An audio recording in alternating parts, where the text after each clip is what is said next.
When I first moved into Arcadia, it was like an awakening because I was surrounded by like-minded people who were open and welcoming.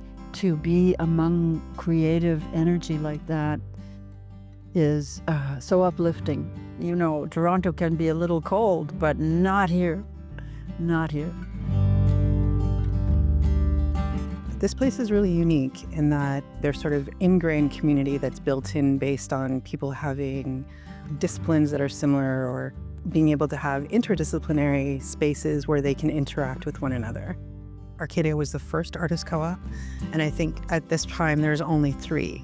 So it's still a very unique model. You might have a single person in a 3-bedroom unit, but it might have walls missing, and it might mean that they have a larger studio space, or they have light coming in a different way where they can film, or they can record, or they can paint or draw, or whatever it is. People here are very proud of being part of an artist community, not just a co-op community, but an artist community. So I think that's the focus here.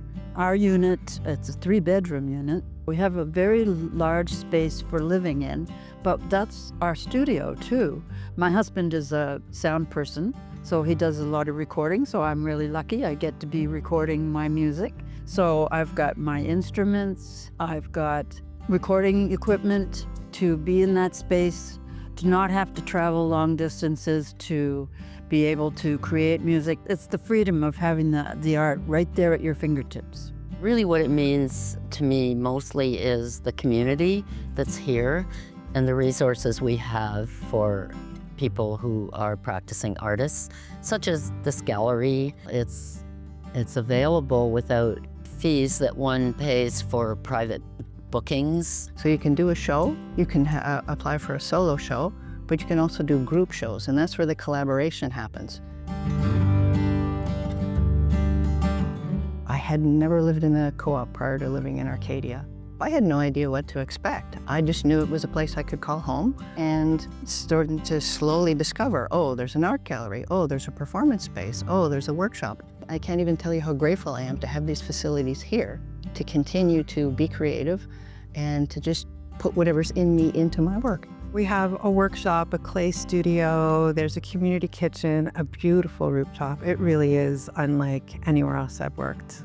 If I hadn't lived here, I probably wouldn't be able to do pottery at this moment. How many people can afford to put a kiln in their home? I know I remember doing pottery when I was much younger. I remember liking it, but we have dreams that we can't continue with. And by being in Arcadia, I can. In this building, there's always an invitation, hey, come to the clay studio and we'll teach each other things. We'll actually feed off of each other's work. That's an opportunity you don't get anywhere else.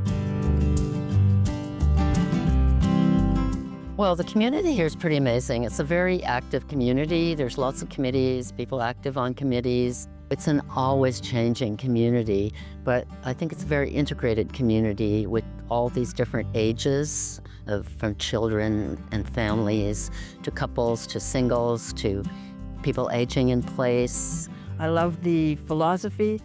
I love the co-op kind of lifestyle that we have, that we care about each other. Living in a co-op, you don't really feel that you're alone. It's this feeling of I have an extended family. You get invited to dinner at other people's places, sometimes a picnic on the rooftop. I've lived in apartment buildings, and so I know that the difference is phenomenal between co-op living and just a regular building. I believe it's helped to make me a better person. If I owned a condo or if I owned a house, it'd be my house. So my thinking would be like me, mine. But living here, it's more we and ours. It's so wonderful that you can have an affordable home and that you can be involved, and it's not just an apartment building. In this building, we look after each other. You know, we're of all different ages, different disciplines, but we really care when someone is in need of help, and we're there to give it. You're just surrounded by people, and you're surrounded by typically people who are somewhat like-minded. There is this kind of interconnected community of people who are aware of each other, are friendly towards each other. It's just so secure. I feel secure. Toronto is a big city and it's a wonderful city, and to be connected to all the things that are going on here by living in a co-op, it's affordable. The future of Arcadia looks really, really bright because of just the collaboration that we have, the way we work together, the way we work to solve issues that come up. I think we can only grow from that.